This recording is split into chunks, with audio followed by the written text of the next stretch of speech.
ঘড়ির কাঁটায় তখন শনিবার বিকেল ৪টার একটু বেশি।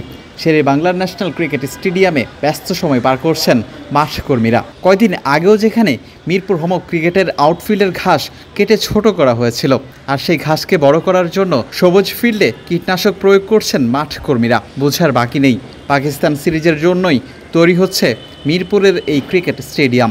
আউটফিল্ডের সঙ্গে উইকেটও প্রস্তুত রাখা হচ্ছে পর্যাপ্ত পরিমাণ পানি দিয়ে। ২২ গজ রক্ষণাবেক্ষণ করছেন গ্রাউন্ডসম্যানরা, যাদের অক্লান্ত পরিশ্রমে এই মাঠকে প্রস্তুত করা হচ্ছে খেলার উপযোগী করার জন্য। উপলক্ষটা আসন্ন বাংলাদেশ পাকিস্তান টি-20 সিরিজ। গত ৩০শে মে ছিল সবশেষ প্রতিযোগিতামূলক ম্যাচের শেষ দিন মিরপুরে।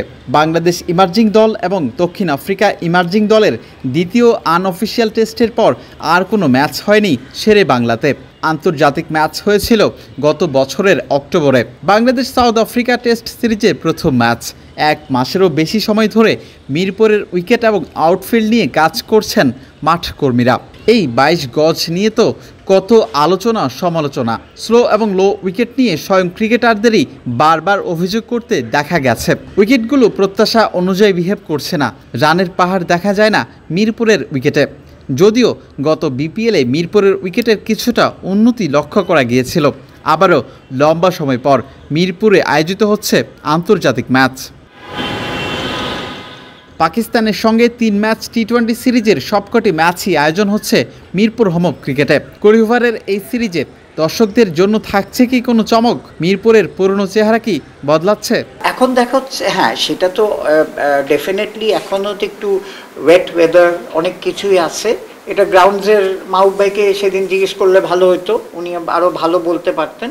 কিন্তু আপনারা শুনেছেন যে আমরা কিন্তু কিউরেটর ট্রেনার আনা হচ্ছে। আমরা ফার্স্ট টাইম সয়েল সায়েন্সের লোকজন নিয়ে, আমরাও কিন্তু এটা একটা সায়েন্স। সো এটা কিন্তু আগের মতো না যে গ্রাউন্ডসম্যানরা উইকেট তৈরি করছে।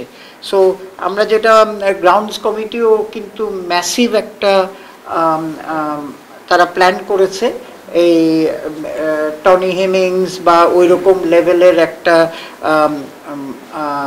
ওই ওয়ার্ল্ড ক্লাস লেভেলের কিউরেটর এনে উইকেট বানানোর থেকে আমরা আমাদের যাতে ২০ জন ওর আন্ডারে ট্রেনিং হয়, এইটা হচ্ছে প্ল্যান হচ্ছে। তো সুতরাং এটা তো শর্ট টাইমে বলতে পারছি না, কিন্তু সামনে ডেফিনেটলি দেখবেন ইমপ্রুভমেন্ট। হ্যাঁ, পাকিস্তানে যতটা হবে কি, এখন তো যেই কন্ডিশনে উইকেট আছে এই কন্ডিশনে যতটা ইমপ্রুভ করা যায় করা হবে ইনশাল্লাহ। ওয়ালটন এখন দেশের সীমানা পেরিয়ে পৌঁছে গিয়েছে ৫০টিরও বেশি দেশে। ওয়ালটন, ঘরে ঘরে বিশ্বজুড়ে। আগামী ১৬ জুলাই ঢাকায় পা রাখবে সালমান আলী আগার দল। ২০শে জুলাই সিরিজের প্রথম টি-20 অনুষ্ঠিত হচ্ছে এখানেই। ২২ এবং ২৪শে জুলাই সিরিজের দ্বিতীয় এবং তৃতীয় টি-20 খেলবে স্বাগতিকদের বিপক্ষে। আরেকদিকে শ্রীলঙ্কার বিপক্ষে টি-20 সিরিজ শেষ করেই ১৭ জুলাই দেশে আসার কথা টাইগারদের। মিরপুর হোম ক্রিকেট থেকে বিলাল হোসেন শিমুল, ক্রিকেট ৯৭।